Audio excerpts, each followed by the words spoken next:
It's 8 days before corporate filing deadline in Chicago. 8 days. And picture a senior tax partner standing in a completely empty bullpen. He's a 60-year-old man. Where'd all the 22-year-olds go? Yep. 2 years ago, he stopped hiring 22-year-olds because a $20 piece of software could draft the returns perfectly. The math is done, but a machine cannot go to federal prison for a bad audit. Yes. And he's suddenly realizing he has no one left to carry the liability. What you called carrying the liability is the entire standoff. He looks at that empty bullpen and realizes he didn't just automate the grunt work. He stripped the shock absorbers off his own professional license to make the 2024 bonus pool look better. To carry that liability, he needs a human who He needs a brain. knows a balance sheet well enough to catch the exact moment the machine lies. But you only learn the bones of a company by doing the thousands of hours of mindless reconciliation he just handed to a server.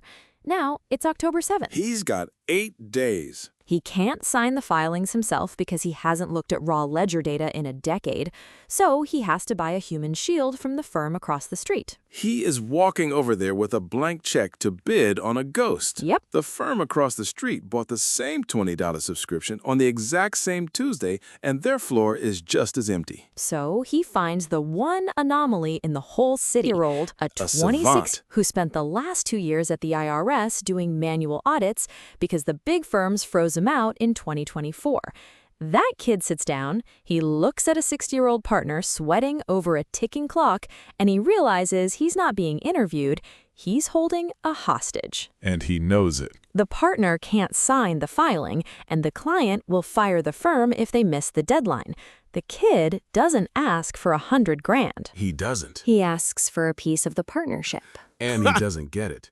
Handing equity to a 26-year-old stranger violates the entire caste system that 60-year-old spent 30 years climbing. That's right. In 2006, the senior rating committees at Moody's and S&P realized they couldn't read the math inside the new mortgage CDOs.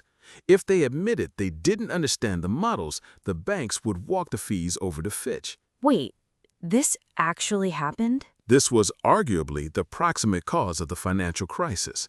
They didn't hand their agencies over to the 25-year-old quants who actually knew how the tranches worked. That's how it worked. It's how Wall Street works. They stamped the paper AAA, kept their status, and Blew up the world. blew up the world. Our partner doesn't surrender his firm. He closes his office door, pulls up the machine's output, signs his own name at the bottom of a ledger he can't verify, and prays. Yeah, you're right about the caste system. He signs the paper to protect his status and... Because to admit you don't understand is to admit the machine is over you. Right. And the machine's hallucination quietly becomes... The law. the legal reality of the American tax base.